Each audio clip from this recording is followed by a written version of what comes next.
Revanth Reddy is one of the biggest blackmailers కదా. అధికారంలోకి రాకముందే పెద్ద మరి కేంద్ర పథకంలో అమృత్ పథకంలో రేవంత్ రెడ్డి గారి బావమరిది కాంట్రాక్ట్లు ఇచ్చింది ఎవరో అందరికీ తెలుసు. కేంద్ర మంత్రులు ఇక్కడ ఉన్న వాళ్ళందరికీ తెలుసు. అట్లాగే ఇవాళ సింగరేణిలో కుంభకోణం జరుగుతుంటే కూడా అక్కడ సృజన్ రెడ్డి గారి నాయకత్వంలో రేవంత్ రెడ్డి గారి బావమరిది గారి నాయకత్వంలో భారీ కుంభకోణాలు జరుగుతుంటే మేము వచ్చి ఇక్కడ కంప్లైంట్ చేస్తే కూడా కేంద్ర ప్రభుత్వం స్పందించట్లేదని అందరికీ తెలుసు. హైదరాబాద్ సెంట్రల్ యూనివర్సిటీ భూముల మీద మేము ఉద్యమం చేస్తే, పిల్లలు ఉద్యమం చేస్తే అల్టిమేట్గా సెంట్రల్ ఎంపవర్డ్ కమిటీ మరి సుప్రీంకోర్టు అపాయింట్ చేసిన కమిటీ వచ్చి దీన్ని వెంటనే విచారించండి ఈడీ అని చెప్పారు. ఇంతవరకు మరి అతి లేదు గతి లేదు.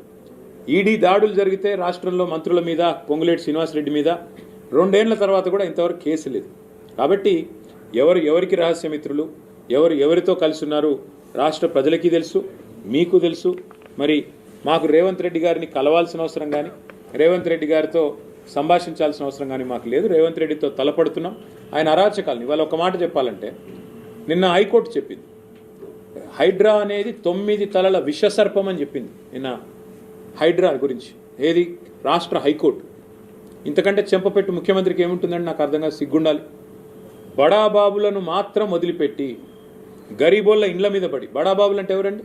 రాష్ట్ర రెవెన్యూ మంత్రి పొంగులేటి శ్రీనివాసరెడ్డి ఇల్లు చెరువులో ఉంటుంది, దాన్ని హైడ్రా ముట్టదు. రాష్ట్ర ముఖ్యమంత్రి గారి సోదరుడు ఇల్లు ఎఫ్టీఎల్లో ఉంటుంది, దాన్ని హైడ్రా ముట్టదు. రాష్ట్ర మంత్రులు వివేక్ గారు, శాసన మండలి చైర్మన్ సుఖేందర్ రెడ్డి గారు, రాష్ట్రంలో ఇంకా కీలక నేతలు చాలామంది బిల్డింగ్లన్నీ చెరువుల్లో ఉన్న, శిఖాల్లో ఉన్న వాటిని మాత్రం హైడ్రా ముట్టదు. ఎవరిని ముడుతుంది హైడ్రా? బీద, బిక్కి, మధ్యతరగతి ప్రజలు. నేను అడుగుతా ఉన్న ముఖ్యమంత్రిని, కబ్జా కోరులు అంటున్నావు. అందరికంటే పెద్ద కబ్జా కోరులే నీ అన్నదమ్ములు కదా. అందరికంటే ఎక్కువ ఆస్తి దోస్తున్నది, అందరికంటే ఎక్కువగా ఇవాళ విధ్వంసం చేస్తున్నది నీ మంత్రులు కదా. 1 కోటి ఎకరాలు నిషేధిత జాబితాలో పెట్టింది నీ మంత్రి కాదా? కేసీఆర్ గారు దిగిపోయినాడు, కేసీఆర్ ప్రభుత్వం దిగిపోయినాడు. రాష్ట్రంలో నిషేధిత భూముల సంఖ్య ఎంత అంటే, మొత్తం సైజు ఎంత అంటే 16 లక్షల ఎకరాలు. ఇవాళ అది 1 కోటి ఎకరాలకు చేరుకుంది. ఏ కారణం చేత పెడుతున్నారు 1 కోటి ఎకరాలు? 30% కమిషన్లు తీసుకోవట్లేదా నీ మంత్రులు? కబ్జా కోరులు, భూదందాలు చేసేది, భూమిని ఇలా భూహారతిలాగా మింగుతున్నది నీ ప్రభుత్వం కాదా? నీ మంత్రులు కాదా? ప్రజలకు తెలియదా?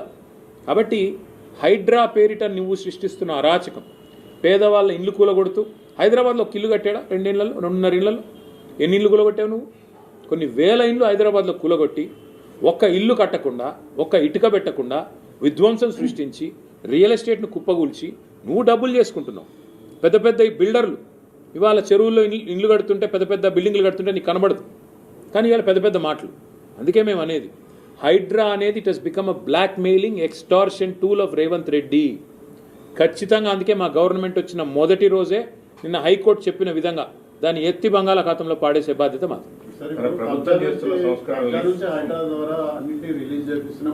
కబ్జాలు తిరుపతి రెడ్డి కబ్జాను రిలీజ్ చేయమనండి. తిరుపతి రెడ్డి కబ్జాలో ఉన్న శిఖం భూమిని రిలీజ్ చేయమను. అనుముల తిరుపతి రెడ్డి బిల్డింగ్ కూలగొట్టమను. రేవంత్ రెడ్డి కోస్గిలో కట్టిన, రెడ్డి కుంటలో కట్టిన ఇల్లు కూలగొట్టమను. మంత్రి వివేక్ కట్టిన ఇల్లు కూలగొట్టమను. మంత్రి పొంగులేటి శ్రీనివాసరెడ్డి ఎఫ్టీఎల్లో కట్టిన ఇల్లు కూలగొట్టమను. అప్పుడు నమ్ముతారు పేద ప్రజలు నిజంగానే న్యాయం, చట్టం, ధర్మం అందరికీ ఒకటే. అంతేగాని కూకట్పల్లిలో బుచ్చమ్మ, ఆమె ఇంటికి స్టిక్కర్ వేస్తే ఆమె ఉరిపోసుకొని చచ్చిపోయింది. ఎవడిస్తాడండి ప్రాణాలు తెచ్చి? రంగనాథ్ ఇస్తాడా? రేవంత్ రెడ్డి ఇస్తాడా? ఏం మాట్లాడుతున్నారు? సిగ్గుండాల. హైకోర్టు 65 సార్లు కంటెంప్ట్ ఆఫ్ కోర్ట్ ఒక అధికారి మీద చరిత్రలో ఎప్పుడన్నా ఉందా? 65 సార్లు హైకోర్టు చెప్పినా కూడా నువ్వు వినవంటే ఇంకా నువ్వు ఎవడు చెప్తుంటావు? నేనే రాజు, నేనే మంత్రి, నేను హిట్లరు అని చెప్పి నీది నువ్వు అనుకొని, హిట్లర్కు ఇష్టమైన పదం HYDRAA. I demolished like anything. Iran, Israel మాదిరిగా నేను శీతలావస్థలోకి మొత్తం హైదరాబాద్ని తీసుకొని పోతున్నా. ఇదా రాజకీయం? ఇదా ఒక ముఖ్యమంత్రి చేయాల్సిన పని? ఇవాళ నేను అడుగుతున్నా సూటిగా రేవంత్ రెడ్డిని, హైడ్రా నువ్వు చెప్పినట్టు రిఫార్మ్స్, సంస్కరణ అయితే ఎందుకు నీ అన్న ఇల్లు కూలగొట్టట్లేదు? నీ అన్నకు హైకోర్టు స్టే ఉందని నువ్వు చెప్తావు. హైకోర్టు స్టే ఉన్న వేరే వాళ్ళ ఇల్లు ఎందుకు కూలగొడుతున్నావు? మరి వేరే వాళ్ళు కాగితాలు చూపెడుతున్నారు కదా, అయ్యా మాకు స్టే ఉందంటే ఆ కోర్టు పేపర్ అని గిరాటేస్తున్నారు, పక్కకు వారేస్తున్నారు. ఒకటి కాదు కదా, ఎన్ని వేల ఇండ్లు కూలగొట్టారు మీరు? ఎంతమందిని బెదిరించి డబ్బులు వసూలు చేస్తుంది హైడ్రా? తెలవదా? బిల్డర్లందరినీ బెదిరించి వాళ్ళ దగ్గర ఆర్ఆర్ ట్యాక్స్ వసూలు చేస్తున్న మాట వాస్తవం కాదా? ఒక్కొక్క బిల్డర్ దగ్గర ఇవాళ స్క్వేర్ ఫీట్కి 200 రూపాయలు తోలు తీసి వసూలు చేస్తున్న మాట వాస్తవం కాదా? వాళ్ళు వినకపోతే హైడ్రాను వాళ్ళ మీద గుసిగొలుపుతున్న మాట వాస్తవం కాదా? హైడ్రా అనేది ఒక వేట కుక్కలాగా మారింది రేవంత్ రెడ్డికి. ఆ వేట కుక్కను పంపించి దాన్ని పెట్టుకొని బ్లాక్మెయిల్ చేసి డబ్బులు దండుకోవడం, అందులో కొంత వాటా రాహుల్ గాంధీకి, కొంత బీజేపీకి ఇవ్వడం. అదే కదా నువ్వు చేసేది. రియల్ ఎస్టేట్ అందరూ కలిసి 63 కేసులు పెట్టారు పాపం, ఆయనకి ఏం తెలియదు. ఇక కోర్టులకు కూడా ఏం తెలియదు అంటాడు. అంతా ఈయనకే తెలుసు. కోర్టులకు తెలియదు, న్యాయమూర్తులకు తెలియదు, న్యాయస్థానాలంటే గౌరవం లేదు. అంటే న్యాయమూర్తులు చెప్పినా, రాష్ట్ర హైకోర్టు చెప్పినా ఎంత పొగరు నీకు నాకు అర్థం కాదు. రాష్ట్ర హైకోర్టు చెప్పి 24 గంటలైంది, ఇంకా అధికారిని కొనసాగించవచ్చా? ఏమన్నా అసలు ముఖ్యమంత్రి గారికి ఏమైనా ఉందా ఇంగితం? అదే బ్రదర్, నేను అనేది అంటున్నా, హైడ్రా చేసే బ్లాక్ మెయిల్ హైడ్రా ఇంత వెనకేసుకు వస్తున్నాడు అంటే రేవంత్ రెడ్డి ప్రతి స్కీమ్ వెనక పెద్ద స్కామ్ ఉంటుంది. ఆయన టీడీఆర్ స్కామ్ ఏం చేసిండో నేను ఇదివరకే బయట పెట్టిన సంవత్సరంన్నర కిందట.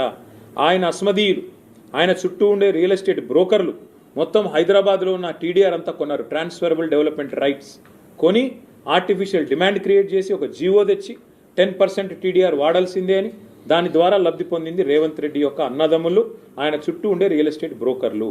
ఇప్పుడు మళ్ళీ చెప్తున్నా, హైడ్రా అనే అరాచక సంస్థను అడ్డం పెట్టుకుని రేవంత్ రెడ్డి గారు ఏదైతే చేస్తున్నారో నేను సూటిగా అడుగుతున్నా, నీ హైడ్రాకి దమ్ముంటే, నీ హైడ్రా నిజంగా సంస్కరణ అయితే ముందు నీ మంత్రుల ఇల్లు కూలగొట్టు.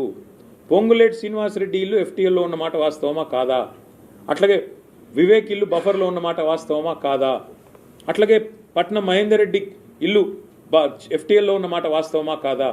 కేవీపీ రామచంద్రరావు గారి ఇల్లు ఆయనది ఉన్న మాట వాస్తవమా కాదా? ఎన్ని ఉన్నాయి ఎగ్జాంపుల్స్, ఇన్ని చూపెడుతుంటే ఇవేవి కాదు. అనుముల తిరుపతి రెడ్డి ఇల్లు ఎఫ్టీఎల్లో ఉన్న మాట వాస్తవం కాదా?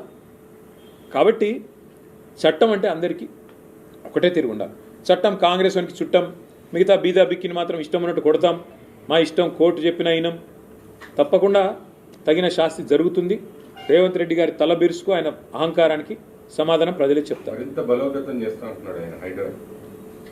బ్రదర్, నేను మళ్ళీ చెప్తున్నా, మేము ఈ హైడ్రా అనేది పేరు మార్చి డ్రామా ఆడుతున్నాడు ఆయన. గతంలో దాని పేరు EVDM, enforcement vigilance director monitoring, అది మేము పెట్టింది. డిఆర్ఎఫ్ అని పెట్టింది మేము. దానికి ఒక పేరు మార్చి అన్నిటికీ మార్చినట్టే, అన్నిటికీ రంగులు వేసినట్టు, సున్నాలు వేసినట్టు దీనికి కూడా వేసి పోజులు కొట్టడం తప్ప ఆయన పీకింది ఏం లేదు. కేవలం దాన్ని బ్లాక్మెయిల్కి వాడుకుంటున్నాం. జస్ట్ ఎక్స్టార్షన్, బ్లాక్మెయిల్, బెదిరించడం, డబ్బులు గుంజడం. Revanth Reddy is one of the biggest blackmailers కదా. అధికారంలోకి రాకముందే పెద్ద బ్లాక్మెయిలర్. ఆర్టీఐ అడ్డం పెట్టుకుని బతికినోడు. అట్లాంటి వాడు ఇంకా అధికారంలోకి వచ్చాక హైడ్రాన్ అడ్డం పెట్టుకుని బతుకుతున్నాడు. ఇది వాస్తవం.